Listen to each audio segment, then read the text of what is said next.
Ang tagal ko pong hinintay ito.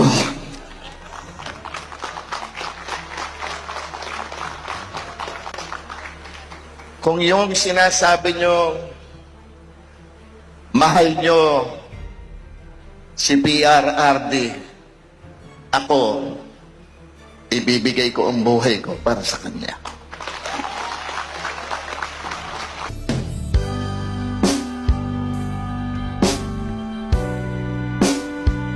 Unanimous request.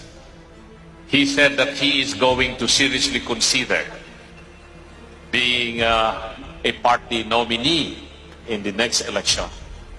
I'm referring to that endorsement of the National Executive Committee, which was unanimously approved with the inclusion of Mr. Philip Kuya Ipes Salvador as senatorial candidate to join our three re-electionists in the 2025 senatorial election.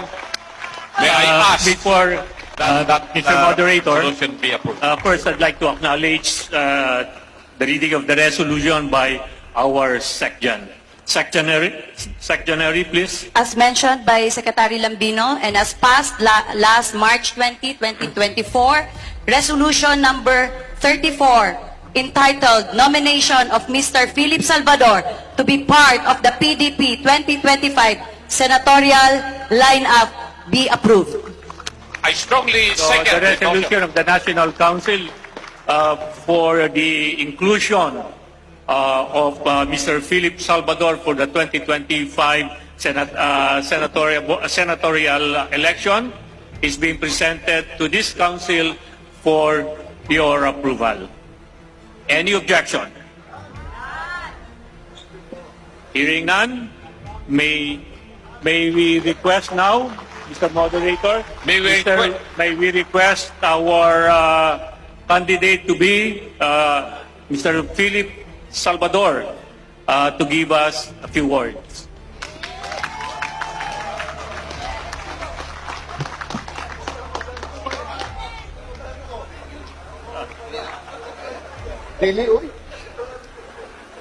Mayong gabi, kaganyong tanan.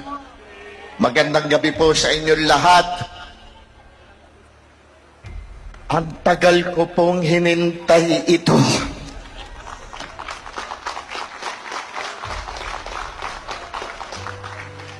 Kung yung sinasabi nyo, mahal nyo si PRRD, ako, ibibigay ko ang buhay ko para sa kanya.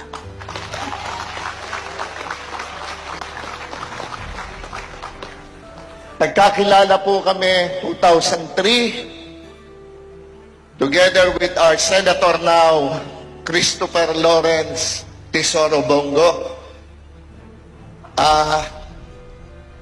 Yun na po, tuloy-tuloy po, every weekend, nandun po ako, tuturin po yung sinabi ni Senator Bongo na talagang gusto kong gawin sa pelikula ang pinakamagandang storya ng buhay na isang tao, yun po ang kay PRRD.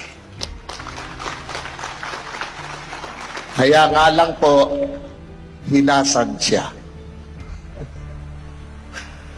Sa inyo po ang lahat na narito ngayon, sabi nga po ni Mr. President kanina, he did not expect na ganito tayong karami. Alam niyo po, yung pagpunta nyo dito, ang nagpapunta sa inyo, dito ang Panginoon Diyos. Dahil gusto niyang suportahan nyo ang PDP. Matagal na po kami magkaibigan ni Senator Bongo. As a matter of fact, 21 years na po kami magkaibigan. Hindi ko iniwanan ang taong yan. Alam nyo noon,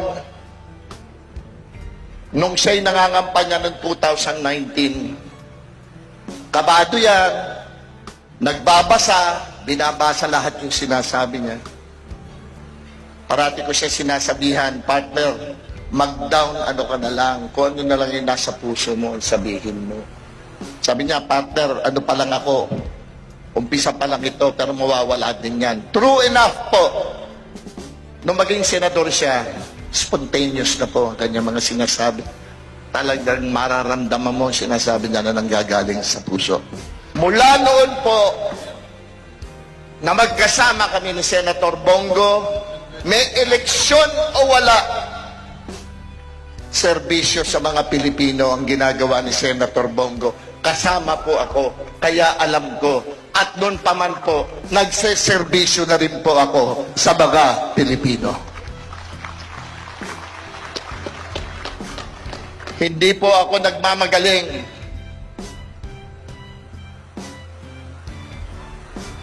Kay Senator Bongo po, marami akong natututunan. Kay Senator Bongo po, naramdaman ko, buhat pa po noong presidency ni PRRD, naramdaman ng lahat ng Pilipino na pwede naman pala. Pwede naman palang ilapit ang gobyerno sa pinakamahihirap na mahirap para hindi na po mahirapan pang umabot sa gobyerno ang mahihirap. Yan po natutunan ko. Isa sa napakalaking natutunan ko po sa kanila. Kaya po, yung pong sinasabi ni Senator Bongo na ang serbisyo sa tao ay serbisyo sa Panginoon Diyos. Totoo naman po lahat yan. Kapag nangako ka sa mga kapwa mo na magbibigay ka ng serbisyo sa kanila, nangako ka rin sa Panginoon Diyos na yan ang serbisyo mo sa Kanya. Kaya sa inyo pong lahat ngayon, tinatanggap ko po ang aking nominasyon para sa 2025 senatorial election.